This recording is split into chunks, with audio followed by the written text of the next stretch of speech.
Have you ever wondered about the true power of words? How they shape the world around us, influence our emotions, and even alter the course of history? From political speeches to advertising slogans, from news reports to casual conversations, language is at the heart of everything we do. But what if I told you that language, the very tool we use to communicate and connect, is being manipulated in ways we don't even realize? What if I told you that our words, our conversations, our thoughts, even our beliefs are being shaped by forces beyond our control? In this video, we're going to dive deep into the fascinating, often overlooked world of language and its potential to both connect and divide us. We'll explore how language can be distorted to mislead us, how powerful individuals and institutions use words to manipulate, and how we, as individuals, can reclaim language for good. We'll uncover the hidden power behind slogans that seem harmless but are designed to manipulate, and we'll reveal how you can fight back by using language more responsibly and consciously. So, grab a seat, because what you're about to hear will change the way you think about language forever. Are you ready to discover the secrets behind the words we speak and hear every day? Let's embark on this eye-opening journey together and see just how much power words really have. But before we begin, if you're excited to dive into this powerful topic and want more thought-provoking content, please hit that like button, share this video with friends who need to hear this, and subscribe to the channel so you never miss an update. Your support helps keep this channel going and growing. And if you'd like to go the extra mile, don't forget to donate via Super Thanks. Every little bit helps us bring you even more in-depth content like this. Let's get started. Language, while often seen as the fundamental tool for human connection, is far from perfect. It has the remarkable ability to bridge gaps, build relationships, and facilitate communication. But at the same time, it can divide, deceive, and confuse, sometimes even more than it unites. Karl Kraus, the influential Austrian writer and satirist, was acutely aware of the inherent contradictions in the use of language. Through his work, Kraus highlighted how language, which is supposed to serve as a means for clarity and understanding, can instead become a weapon of manipulation and confusion. For Kraus, language was not just a means to convey information. It was a power dynamic in itself, capable of shaping perceptions, inciting conflict, and at times, obfuscating the truth. Kraus criticized how language was often twisted and abused by the political elite and the media to serve their own interests, rather than promoting honest discourse. His critique was rooted in the belief that language had the power to obscure reality, create false narratives, and fuel societal divisions. The paradox of language is perhaps its most unsettling feature. On the one hand, it serves as the bedrock of human civilization, the tool that allows us to communicate ideas, share knowledge, and foster connections. But on the other hand, it is deeply flawed. It is not always precise, and it can easily be manipulated. Words are inherently limited in their ability to fully convey the depth of human experience. The meaning of a word is not always fixed. It can shift depending on context, speaker, and listener. A single word can be understood in many different ways, leading to confusion and misunderstanding. This ambiguity is one of the reasons why language can become a tool for manipulation. Politicians and media figures often exploit the flexibility of language to mislead, create fear, or push a specific agenda.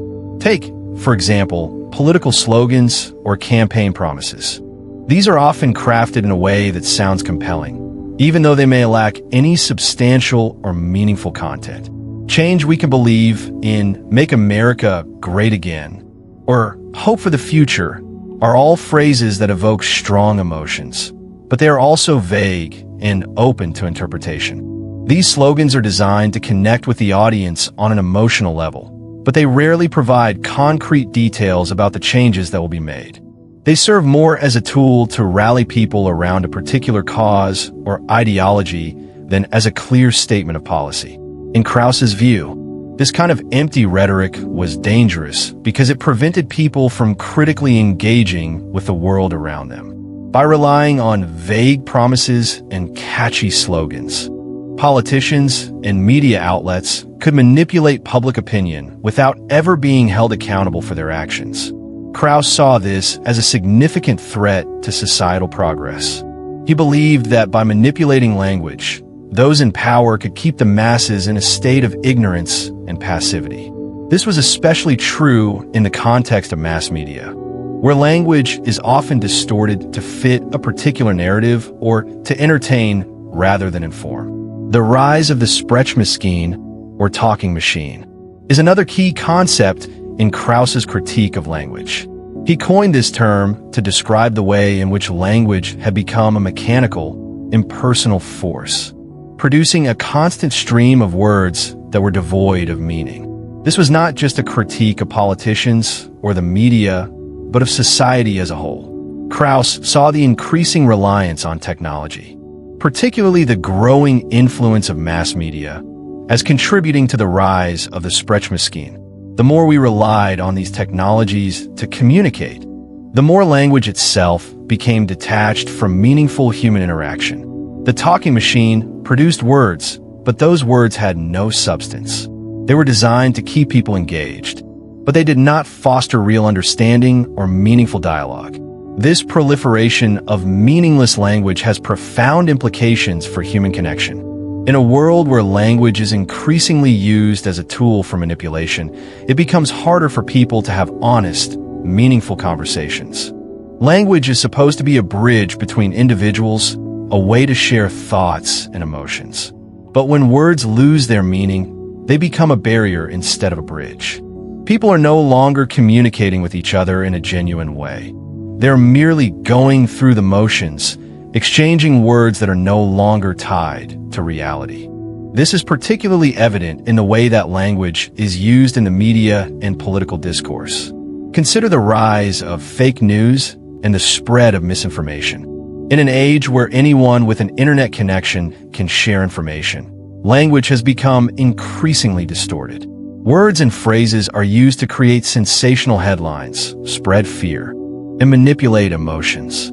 A headline like "Scientists say the world will end in 10 years" is designed to grab attention, but is often based on misinterpreted data or taken out of context. This kind of language is not meant to inform, it is meant to provoke a reaction.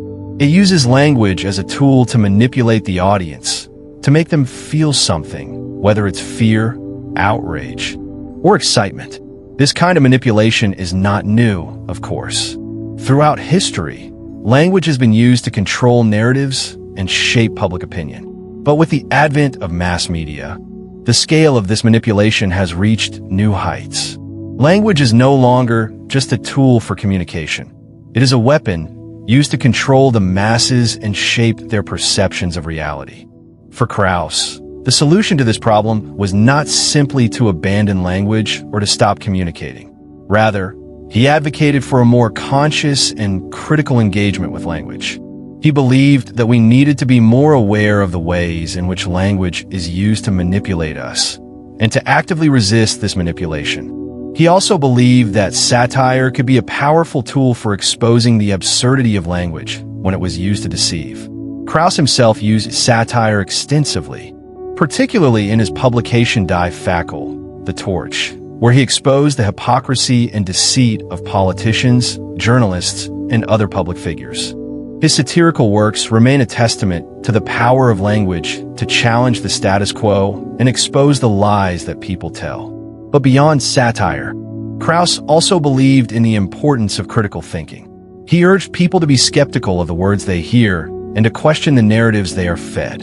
In today's world, this is more important than ever. We live in an age of constant information overload, where it is increasingly difficult to separate fact from fiction.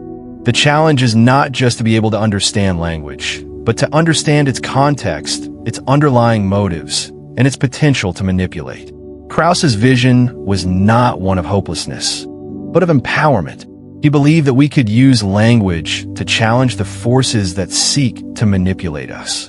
But to do so, we need to approach language with a sense of responsibility. We need to be mindful of the words we use and the words we listen to. In a world filled with empty slogans and false promises, it is more important than ever to engage in meaningful dialogue, to use language as a tool for genuine connection, and to resist the forces that seek to use language for control. Ultimately, Kraus's critique of language is a call to action. It is a reminder that language is not just a tool for communication, it is a tool for power. And with that power comes responsibility. As individuals, we must take responsibility for the way we use language, both in our personal interactions and in the larger societal discourse. By doing so, we can reclaim the power of language and use it to create a more truthful, more connected world. Language is a powerful tool that holds the potential to connect individuals, share knowledge, and foster understanding. However, as Karl Kraus emphasized, language is not without its flaws. It is inherently ambiguous, prone to misunderstanding, and susceptible to manipulation. The very nature of language, its ability to convey meaning through words, can easily be distorted, allowing individuals and institutions to obscure the truth and present information in a way that suits their agendas. This contradiction of language, where it simultaneously serves as a bridge for communication and a vehicle for obfuscation, is one of the central themes in Kraus's work. One of the fundamental aspects of Kraus's critique of language is its inherent ambiguity. Words, by their very nature, are not always precise. The meaning of a word can shift depending on the context in which it is used, the speaker, and the listener. For instance, consider the word freedom. To one person, it may mean the absence of government interference in their personal life, while to another, it may represent the right to live without economic hardship. In both cases, the word freedom is used to convey an ideal, but its interpretation can vary widely.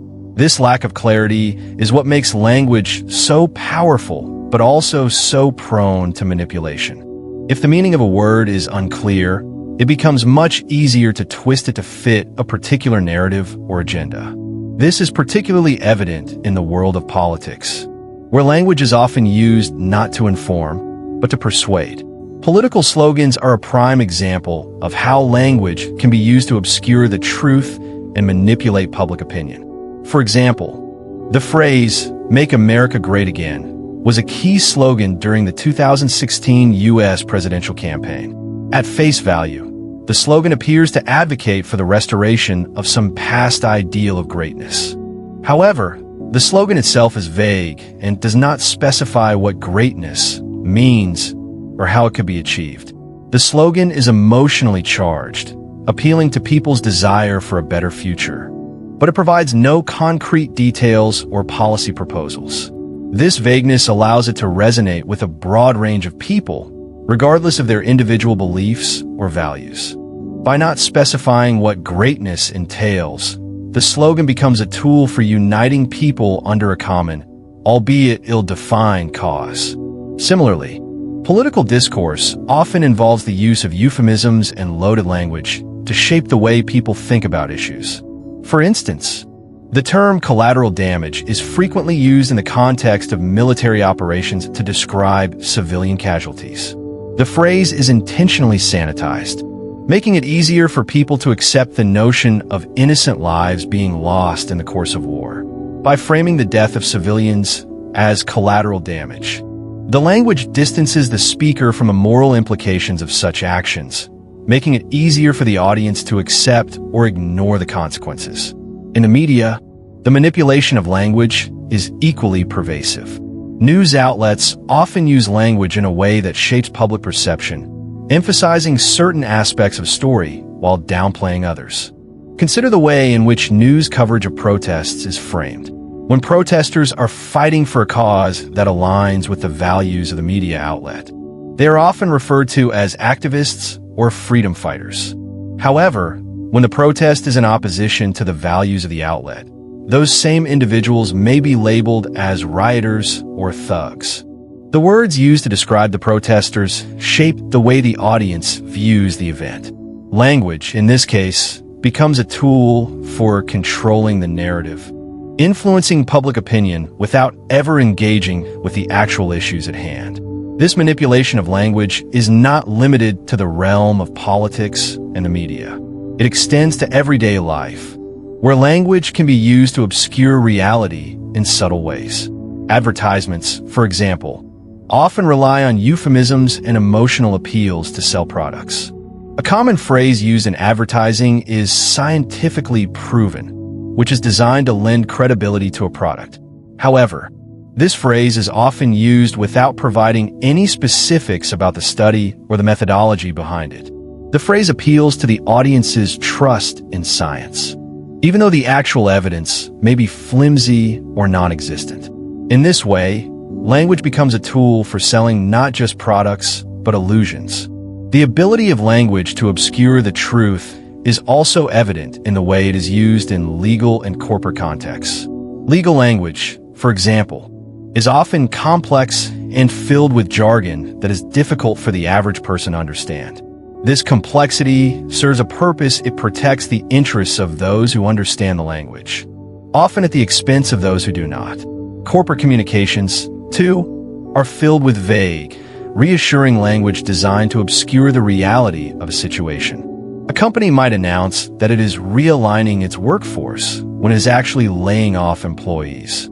The language is meant to soften the blow, to make the decision appear more palatable, even though the underlying reality remains unchanged. Kraus was particularly critical of the role of the media in manipulating language. He believed that the press had become an instrument of deception, using language to create false narratives that shape public opinion. In his view, the media's use of language was not just about reporting the news, but about shaping the way people thought and felt about the world. This critique is more relevant today than ever, as the media continues to wield immense power in shaping public discourse. The rise of social media has only exacerbated this problem, as misinformation spreads more easily than ever before. The ability of language to obscure the truth, to create a false reality, has reached new heights in the digital age. Kraus's critique of language was not merely academic. It was a call to action. He believed that the manipulation of language was a serious threat to society, one that could undermine democracy and prevent people from engaging with the truth. In his view, the only way to counter this manipulation was through a more critical approach to language. People needed to be more aware of how language was being used to deceive them, and they needed to question the narratives that were being presented to them. This meant not only being skeptical of political rhetoric and media reports, but also being aware of how language was used in everyday life to obscure reality. In order to reclaim language from the forces that sought to manipulate it, Kraus argued that we needed to use language more responsibly. This meant using language that was clear, precise, and free from the obfuscations that often clouded our understanding of the world. It also meant being more mindful of how we used language in our interactions with others, and being more aware of the ways in which language could be used to deceive or manipulate. Ultimately, Kraus's critique of language is a reminder that language is not neutral. It is a tool that can be used to both reveal and obscure the truth. The challenge, then, is to use language in a way that serves to clarify, not confuse, to illuminate, not obscure.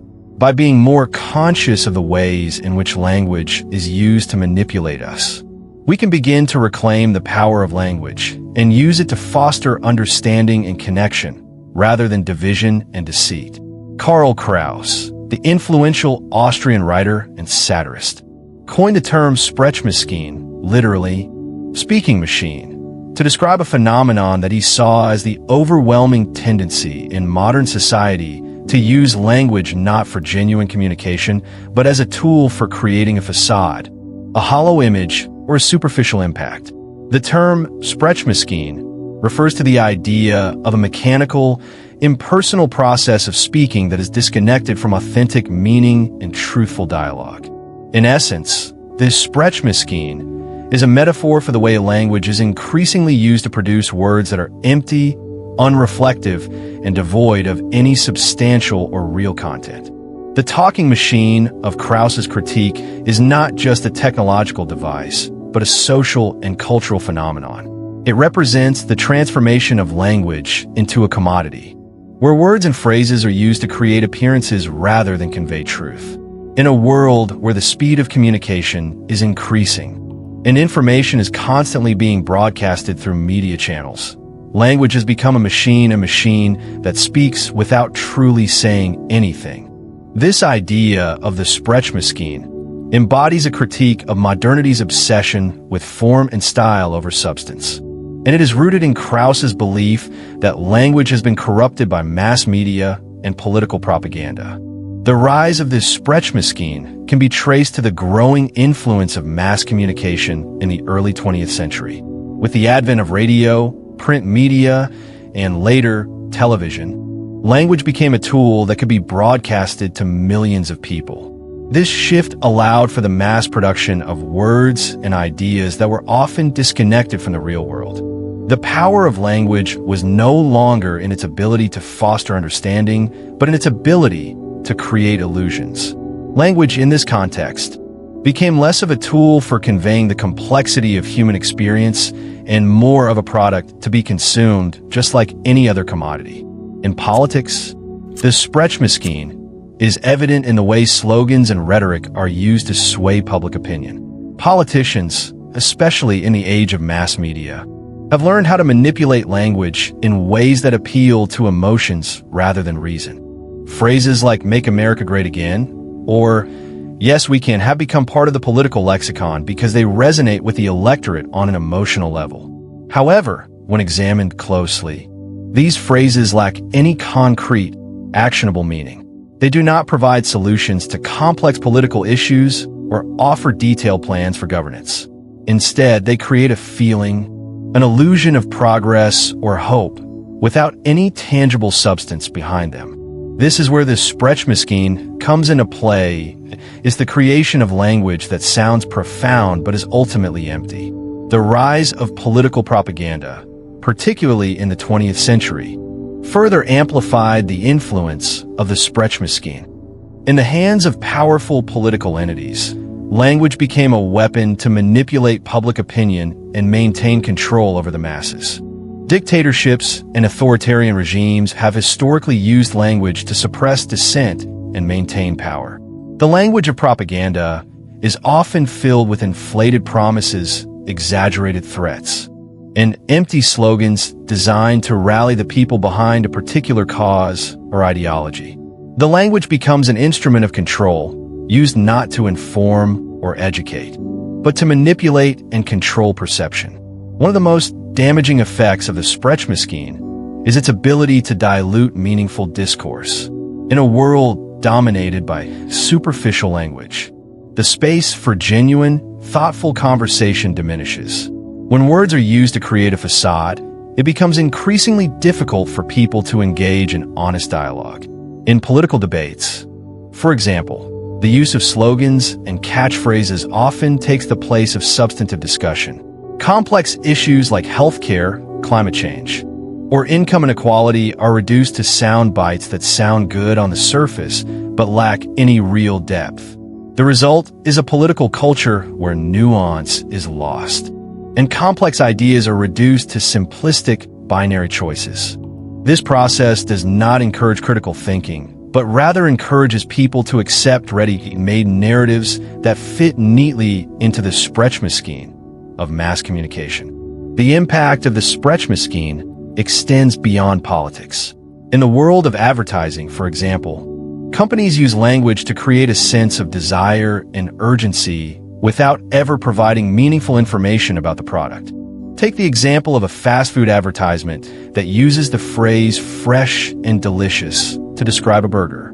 While these words may sound appealing, they lack any real substance. What does fresh actually mean in this context? How can we measure the deliciousness of the product? These words are designed to create an emotional reaction rather than provide factual information. They are part of this Sprechmaschine language that is produced not to communicate, but to generate an effect. In the media, the Sprechmaschine is evident in the way news is presented to the public. Journalists, under pressure to produce content quickly and attract large audiences, often rely on sensationalism and emotional appeals rather than objective reporting. Headlines like "Shocking New Study Reveals" or "You Won't Believe What Happened Next" are designed to grab attention, but they rarely offer any real substance. The purpose of these headlines is not to inform, but to generate clicks and views. The actual content of the story is often secondary to the emotional reaction it can provoke. This is a perfect example of the Sprechmaschine. At work, language is used not to communicate information, but to stimulate an emotional response. Social media has exacerbated the problem. Platforms like Twitter, Facebook, and Instagram are designed to encourage the rapid spread of information, but this has come at the cost of quality. With the constant influx of posts, updates, and opinions, it becomes increasingly difficult for individuals to sift through the noise and engage with meaningful content.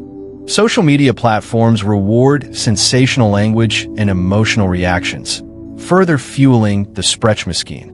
In a world where attention spans are shrinking and information is more easily consumed than ever, the temptation to use language as a quick fix rather than a tool for genuine communication becomes more pronounced.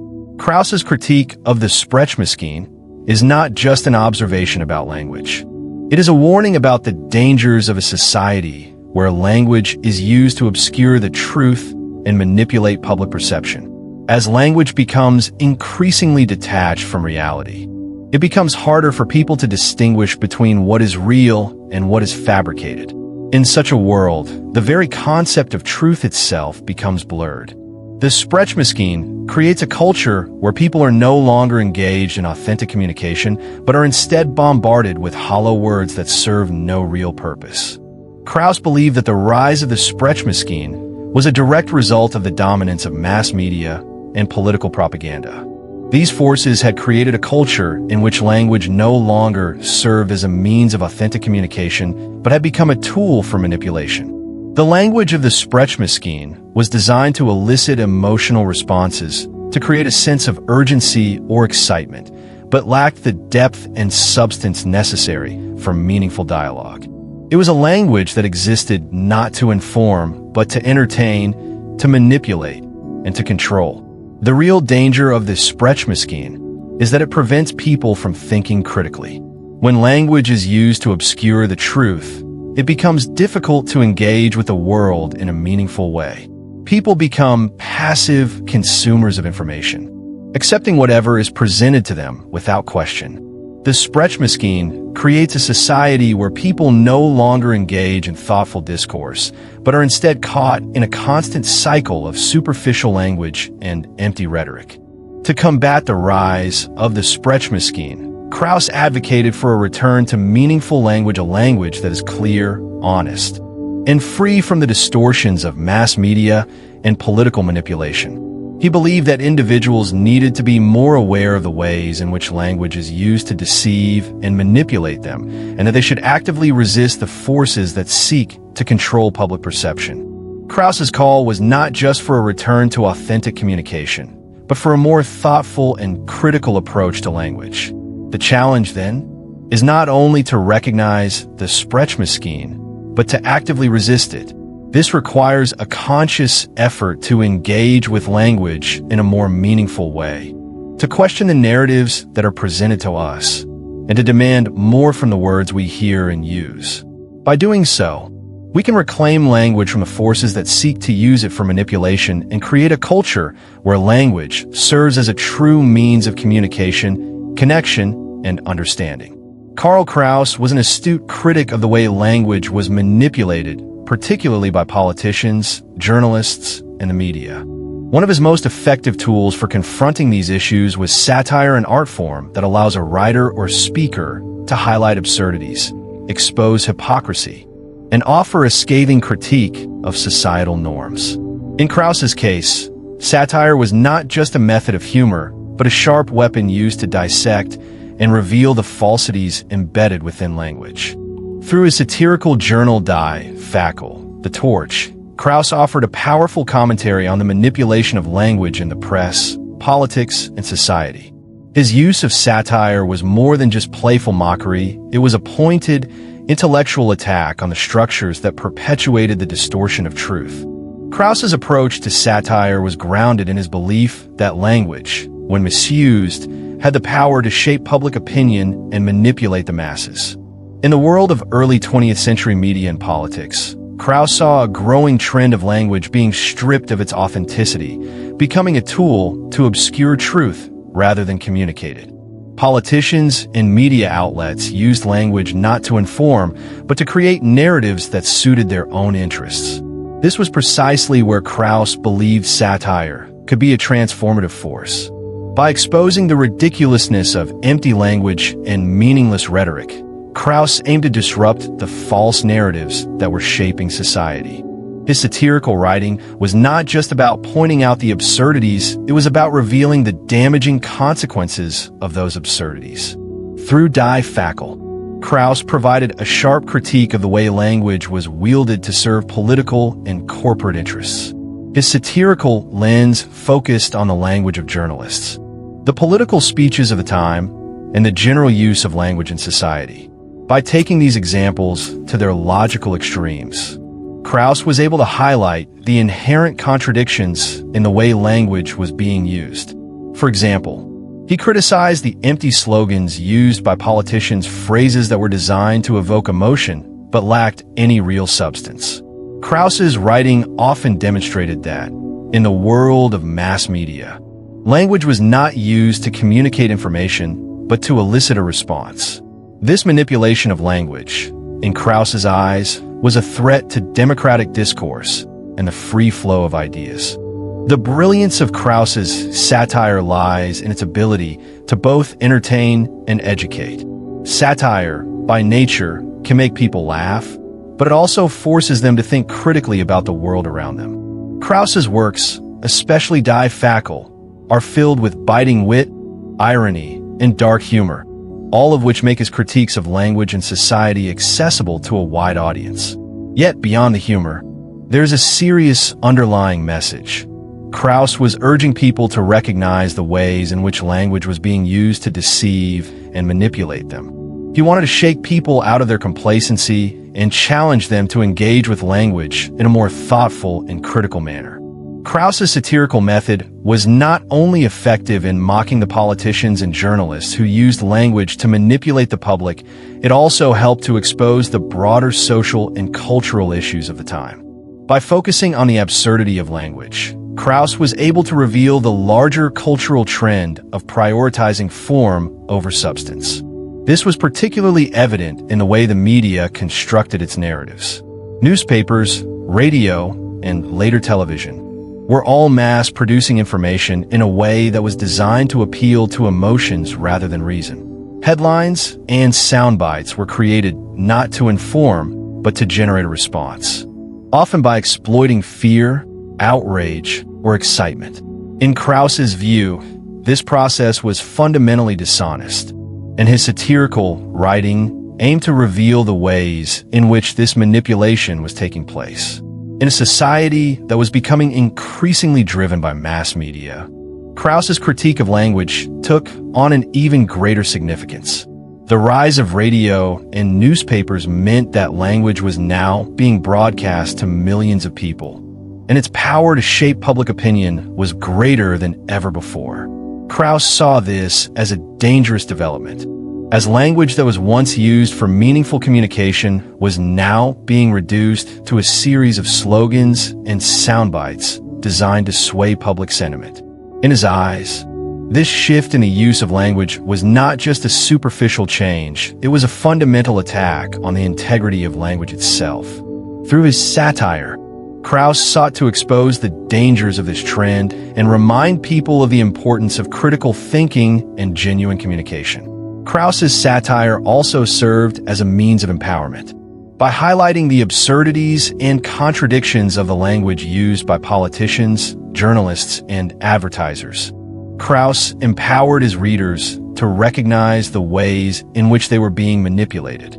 Satire, by its nature, is a form of resistance. It challenges the status quo and forces people to question the narratives they are being fed.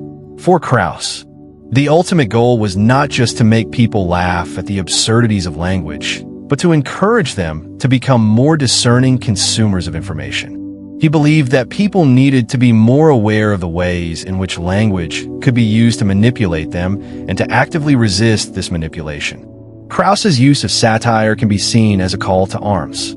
It was a call for people to take control of their own understanding of the world and to not be swayed by the empty rhetoric and hollow promises of politicians and the media. Satire, in this sense, becomes a tool for resistance, a way of fighting back against the forces that seek to distort the truth. By using satire to expose the absurdities of language, Kraus was hoping to inspire a new generation of thinkers who would refuse to accept the manipulation of language at face value. In a society where language is often used to obscure the truth, satire becomes an essential tool for uncovering reality and holding those in power accountable. The effectiveness of Kraus's satire lies in its ability to force people to confront uncomfortable truths. His words were not just funny or clever, they were meant to make readers feel uneasy, to provoke them into questioning the language they encountered on a daily basis. For Kraus, satire was not merely an aesthetic or a form of entertainment, it was a serious and urgent political tool. By using humor and wit, Kraus was able to highlight the profound societal issues that stemmed from the misuse of language. His satirical writings were a form of intellectual activism, a way to challenge the prevailing power structures and demand a return to honest, meaningful discourse. In addition to its intellectual power, Kraus's satire also had a moral dimension. By exposing the lies and distortions perpetuated by politicians, the media, and advertisers, Kraus was asking his readers to take a stand against dishonesty. Satire, in this sense, becomes a moral corrective. It forces people to acknowledge the ethical implications of language and to take responsibility for the way they use it.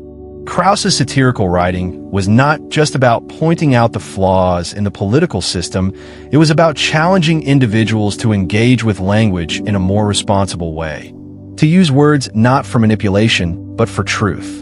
The legacy of Kraus's use of satire can still be felt today. In a world where language is constantly being used to manipulate public opinion, Kraus's critique of empty rhetoric and meaningless language remains relevant. His satirical writing continues to serve as a reminder of the power of language and the importance of using it responsibly. Satire, in the tradition of Kraus, remains an essential tool for exposing the absurdities and contradictions of modern society.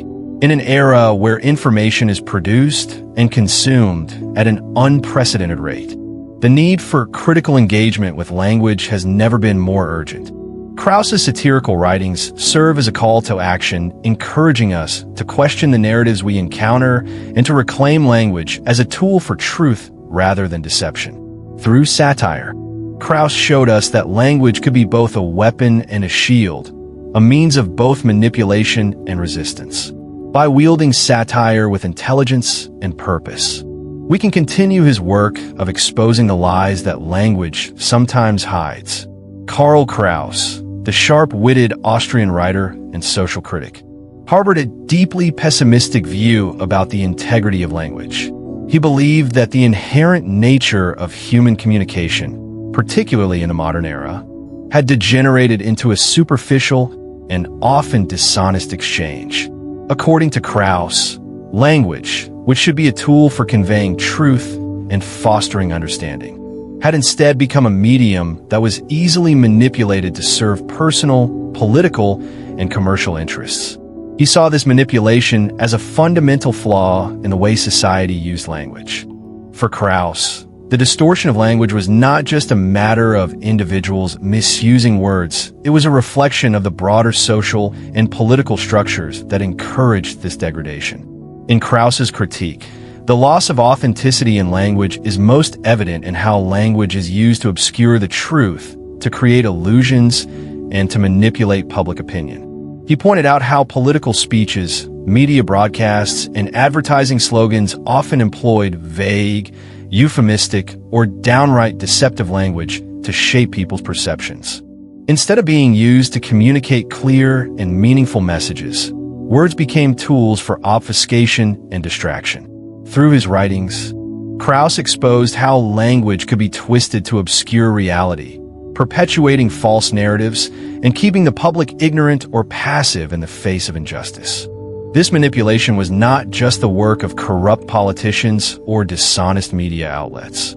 Kraus saw it as a symptom of a larger societal problem, a problem that used language itself as a weapon. However, despite Kraus's harsh critique of language, it is important to note that his pessimism did not extend to a complete rejection of the value of language. While Kraus believed that language had been corrupted and could no longer be fully trusted, he did not claim that language had lost all meaning or potential for good.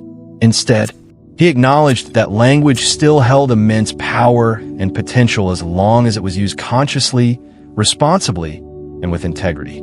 What Kraus lamented was the widespread lack of critical engagement with language and the ease with which people allowed themselves to be manipulated by hollow words and empty promises. The key, in Kraus's view, was not to abandon language or to despair about its corrupt nature, but to reclaim it for meaningful and truthful communication. Kraus's insights into the manipulation of language resonate strongly in today's world, where the line between truth and fiction is often blurred by the sheer volume of information people encounter daily.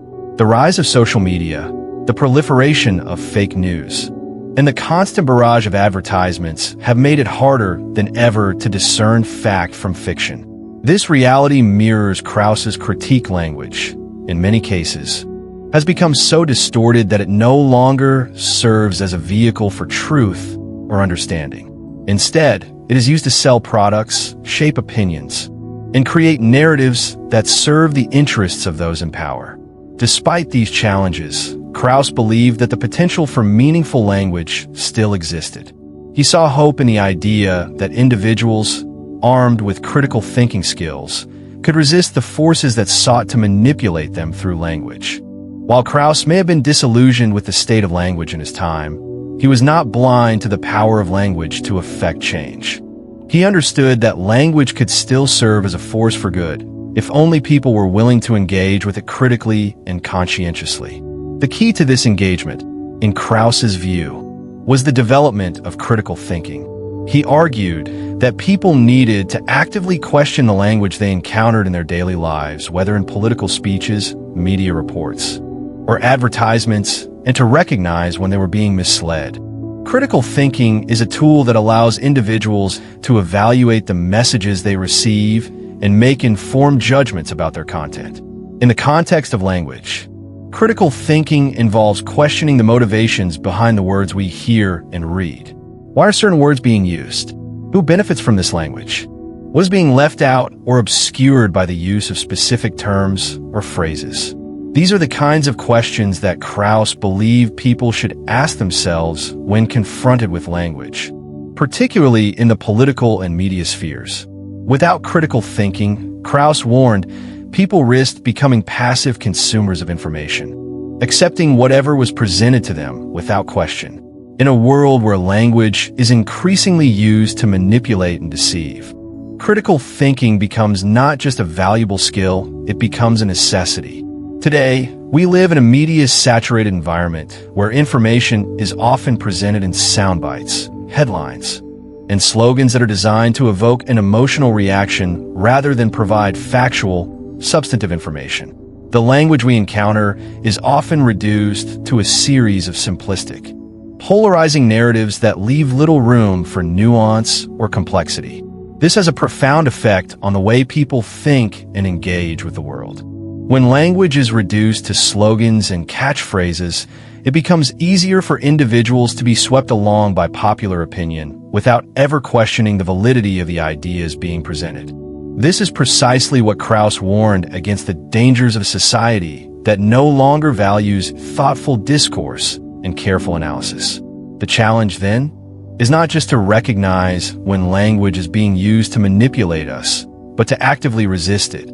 Kraus's critique of language is not just about identifying the flaws in how language is used, it is about empowering individuals to take control of their own understanding of the world. This involves not just being skeptical of the language we encounter, but actively engaging with it, questioning its meaning, and seeking out alternative perspectives. Only through this active engagement can we begin to reclaim language as a tool for truth and meaningful communication. Kraus's writings, particularly Die Fackel, serve as a powerful reminder of the importance of critical thinking in the face of language's manipulation. His works were not just critiques of language, they were calls to action. Kraus believed that people could use language to challenge the status quo, to resist the forces that sought to control and manipulate them. He saw language as a tool for empowerment, but only if it was used consciously and responsibly. The key to this, he argued, was critical thinking, an ongoing, active process of questioning, analyzing, and evaluating the language we encounter. In this sense, Kraus's work is both a critique of the present and a challenge for the future. His call to engage critically with language is just as relevant today as it was in his time. Language, for Kraus, was not just a means of communication, it was a reflection of the society in which it existed. The way people used language, the words they chose, and the narratives they accepted were all indicative of the values and priorities of the culture they lived in. By critically examining language, Kraus believed that individuals could gain insight into the forces that shape society and, in doing so, could challenge those forces. In today's world, where language is often used to obscure the truth, this approach to critical thinking is more important than ever. The ability to recognize manipulation, to question the narratives being presented, and to engage in thoughtful, meaningful dialogue is essential for navigating the complexities of modern society. The possibility of reclaiming language, of using it to foster genuine communication and connection, is still within our reach. Kraus may have been disillusioned with the state of language in his time, but he did not give up on the potential of language to serve a higher purpose. He understood that language could be a tool for both manipulation and resistance, for both deception and enlightenment. It is up to us as individuals to decide how we will use language. If we can approach language with the same critical thinking that Kraus advocated, we may yet find a way to use it for good, both in our personal lives and in the larger societal discourse. The importance of critical thinking and engaging with language cannot be overstated. Kraus's vision for a more honest and meaningful use of language is one that requires constant vigilance and self-awareness. It is not enough to simply consume the language we encounter. We must actively question it, evaluate it, and seek out the truth beneath the surface. By doing so, we can reclaim language as a tool for genuine communication, one that connects us to the world in a meaningful way. In the end, it is not just language itself that is at stake, but our ability to engage with the world critically and thoughtfully. If we can regain control over how we use language, we can begin to shape a more honest and just society. The power of language has always been undeniable. It serves as the bedrock of communication, shaping our thoughts, perceptions, and ultimately our actions. Yet, in today's world, language has become increasingly compromised. Political slogans, marketing catchphrases, and media soundbites often manipulate words in ways that distort truth, creating shallow, empty narratives rather than fostering genuine dialogue and understanding. In the face of this, the question arises, how can we restore the true power of language? How can we reclaim language as a tool that facilitates authentic connection, deepens our understanding, and brings about positive social change? The first step toward reclaiming language is to use it responsibly. This means being aware of how language is used to shape our thoughts and the thoughts of others, and taking deliberate steps to ensure that we are using it in ways that are honest, transparent, and constructive. When we speak, we should ask ourselves, are we speaking to inform or to manipulate? Are our words contributing to a meaningful conversation, or are they merely noise? This kind of self-awareness requires us to move beyond the surface level of language and think critically about the deeper implications of the words we use. One of the most important aspects of using language responsibly is rejecting the empty rhetoric and hollow slogans that have become so prevalent in modern communication. Political campaigns, for example, are notorious for relying on catchy phrases that sound appealing but lack substance. Consider phrases like, "Make America Great Again," "Yes, we can," or "Change we can believe in." While these slogans are effective at mobilizing people emotionally, they often fail to provide concrete plans or realistic solutions to the complex issues at hand. These slogans are designed to create a sense of unity and purpose, but they are ultimately devoid of any real meaning. This kind of manipulation is not limited to the political sphere. In advertising, for instance, companies use language to evoke emotions, create desires, and persuade consumers to buy products, even when the products themselves may not live up to the promises made in the advertisements. Phrases like new and improved, scientifically proven, or instant results are often used to create a sense of urgency or to imply that the product is better than it actually is. By focusing on emotional appeals rather than factual information, advertisers are able to manipulate the consumer into making decisions based on superficial language rather than rational thought. To counter this, we must learn to recognize the difference between language that informs and language that manipulates. When we encounter political rhetoric, advertisements, or media content, we need to ask ourselves, what is the purpose of the language being used? Is it designed to genuinely inform us, or is it simply intended to sway our emotions or opinions? By developing this critical awareness, we can begin to reject language that is designed to deceive and instead embrace language that promotes honesty and clarity. Real, meaningful dialogue is essential to the restoration of language's true power. Language, at its core, is meant to be a bridge between individuals, a tool for understanding and connection. Yet, in today's world, many conversations are shallow and superficial, with individuals more focused on winning arguments than engaging in genuine exchanges of ideas.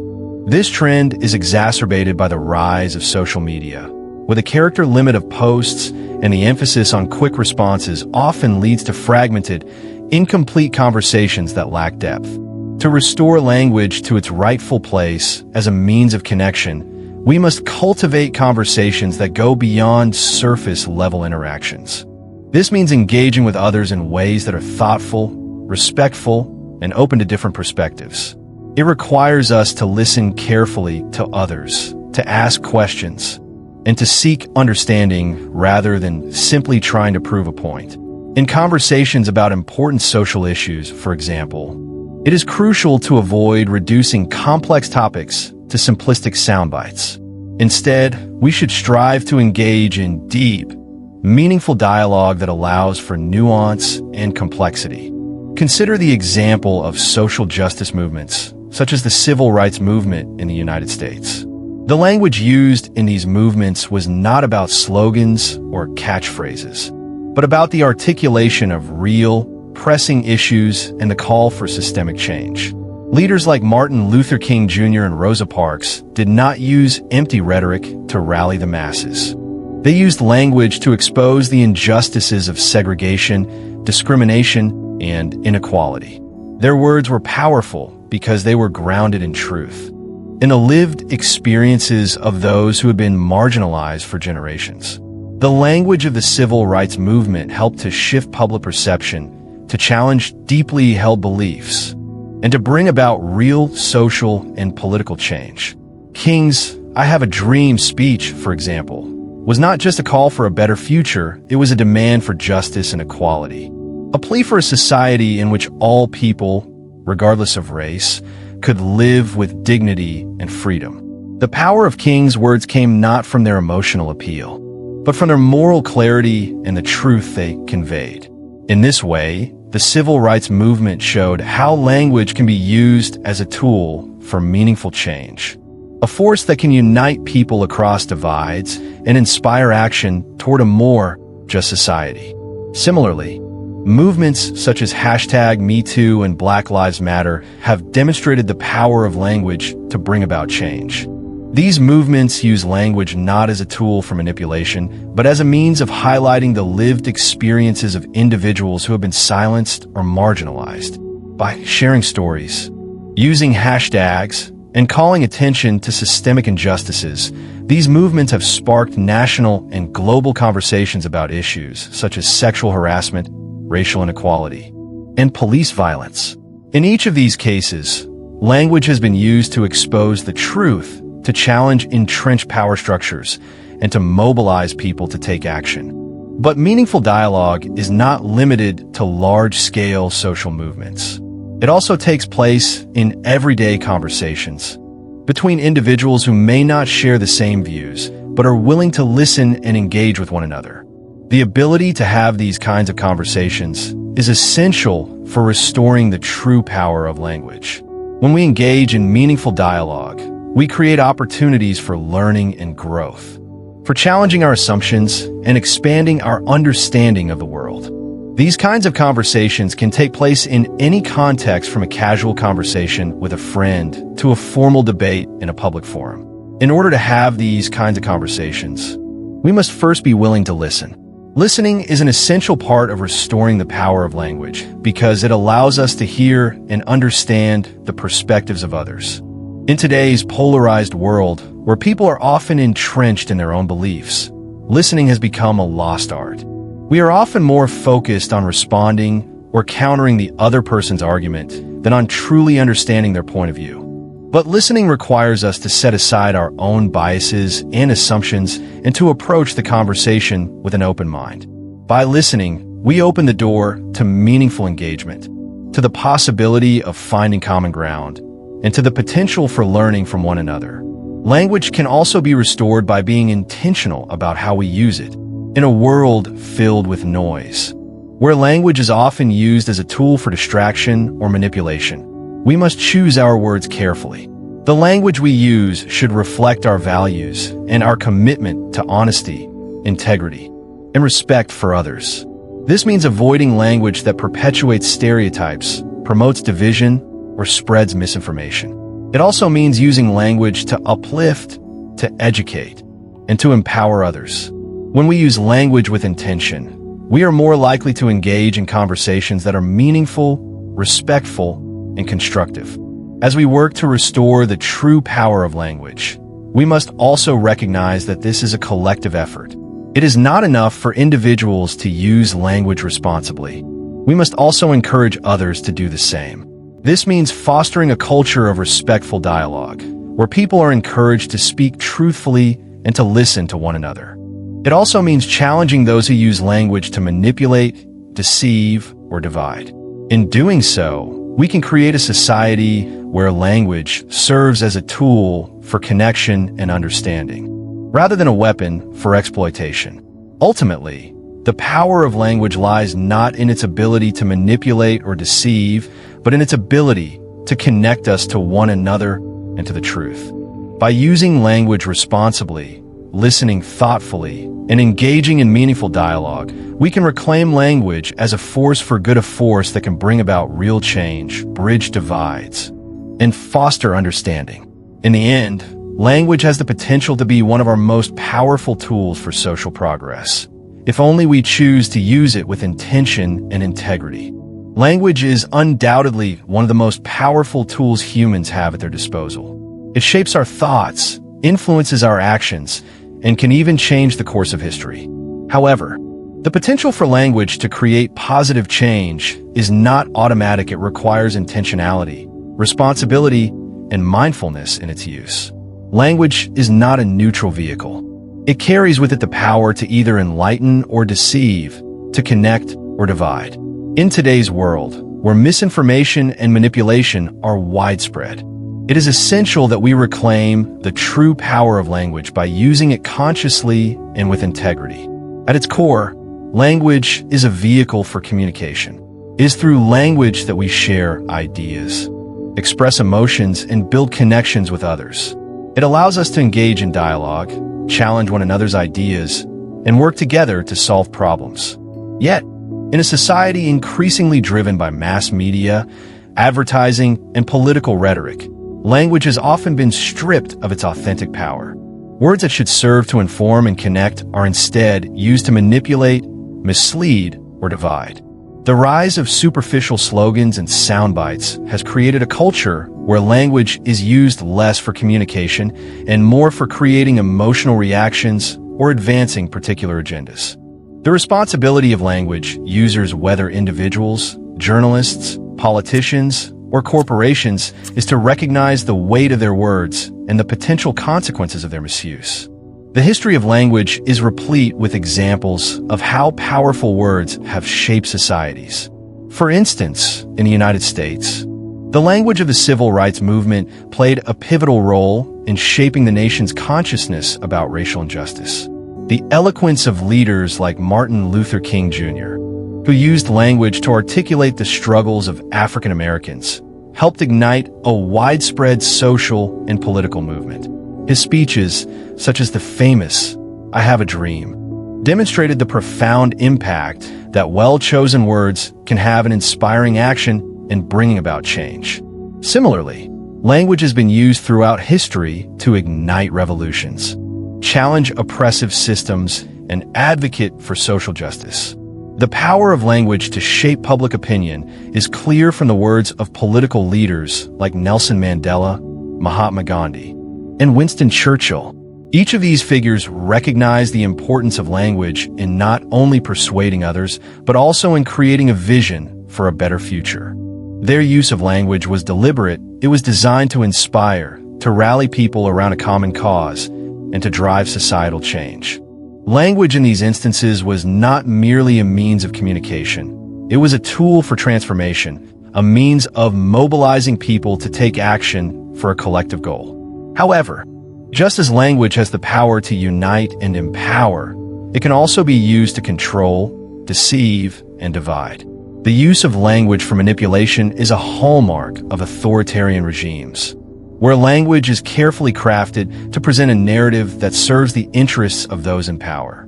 In Nazi Germany, for example, Adolf Hitler used language to manipulate public opinion, incite hatred, and justify atrocities.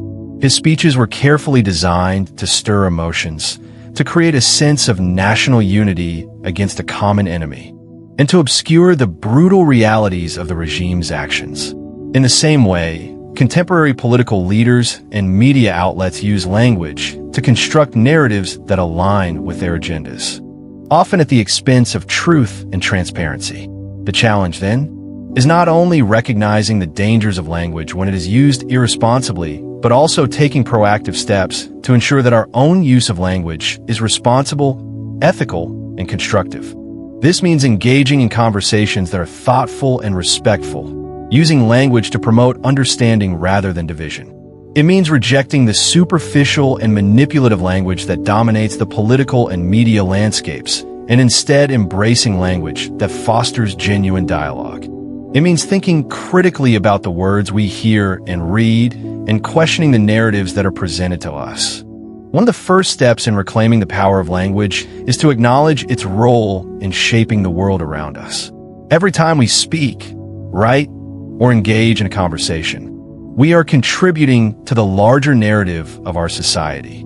The words we use have the potential to either uplift or harm, to connect or alienate. If we want to live in a world where language is used for positive change, we must begin by being mindful of how we use it in our everyday interactions. This means choosing our words carefully, listening actively, and engaging in conversations that contribute to the greater good. A powerful example of how language can be used for positive change is found in the ongoing fight for climate action. Activists around the world, from Greta Thunberg to local community leaders, have used language to raise awareness about the urgent need to address climate change. Their messages are clear, passionate, and grounded in science, and they have mobilized millions of people to demand action from governments and corporations. The language of climate activism is not about vague promises or empty slogans. It is about truth, urgency, and the need for immediate action. The words used by these activists have created a global movement, one that is pushing for real policy changes and encouraging individuals to adopt more sustainable lifestyles. Similarly, in the realm of social justice, movements like Black Lives Matter have demonstrated the power of language to expose inequality and demand change. The simple but powerful language of Black Lives Matter has resonated with people across the globe, becoming a rallying cry for justice, equity, and accountability. This phrase, though short and simple, speaks to the deep-seated inequalities that exist in society and calls for a shift in how institutions and individuals approach racial issues. The language of the Black Lives Matter movement has sparked important conversations, prompted protests, and led to real changes in policies and practices. This movement shows us that language, when used deliberately and with purpose, can be a catalyst for change. But it is not just activists and political leaders who have the power to influence change through language. Every individual has the ability to use language to contribute to a more thoughtful and compassionate society. It starts with the conversations we have in our daily lives with our friends, families, and colleagues. By engaging in respectful dialogue and choosing our words carefully, we can help create an environment where communication is valued and understanding is prioritized. Language, when used responsibly, can bridge divides, heal wounds, and bring people together. Another key element in reclaiming the power of language is education. We must teach future generations the importance of critical thinking and responsible language use. From a young age, children should be taught to think critically about the language they encounter in the world around them, whether in the media, at school, or in political discourse. They should be encouraged to question what they read, to consider the motivations behind the words they hear, and to engage in conversations that promote mutual understanding and respect. By fostering a culture of critical engagement with language, we can equip individuals to navigate the complexities of modern communication and make more informed decisions. Language also plays a crucial role in fostering empathy and understanding. In a world that is increasingly divided by political, cultural, and social differences, it is more important than ever to engage in conversations that promote empathy and compassion. We must move beyond the superficial conversations that perpetuate stereotypes and instead embrace dialogue that seeks to understand the experiences and perspectives of others. By doing so, we can begin to break down the barriers that divide us and create a more inclusive and compassionate society. Language is a tool that can either perpetuate division and deceit or promote unity and understanding. The choice is ours. If we want to live in a world where language fosters connection, truth, and positive change, we must take responsibility for how we use it. We must reject empty slogans, question manipulative rhetoric, and embrace language that promotes understanding, empathy, and social progress. By doing so, we can reclaim the true power of language and use it to build a more just, compassionate, and enlightened world. The call to action is clear. We must be active participants in the conversation, using our words not just to communicate, but to make a difference. We've just uncovered some uncomfortable truths about the language we use every day. From the subtle manipulation of political slogans to the commodification of words in advertising, it's clear that the language we encounter shapes our thoughts, actions, and beliefs more than we might have realized. But here's the good news. We have the power to change that. By being more mindful of the words we use, being critical of the narratives we're fed, and engaging in meaningful dialogue, we can restore the true power of language. We can ensure that our words connect us, uplift us, and inspire us to create positive change. Language doesn't have to be a tool for manipulation. It can be a tool for truth, understanding, and progress. It's up to us to use it wisely. If this video sparked something within you, if you feel ready to take control of the language around you, don't forget to like, share, and subscribe to keep this conversation going. Let's work together to build a world where language empowers, not deceives. And as always, if you feel inspired to support this channel and help us keep producing meaningful content, please consider showing your love through a super thanks donation. It means the world to us. Thank you for being part of this journey. And remember, words matter. Let's use them wisely.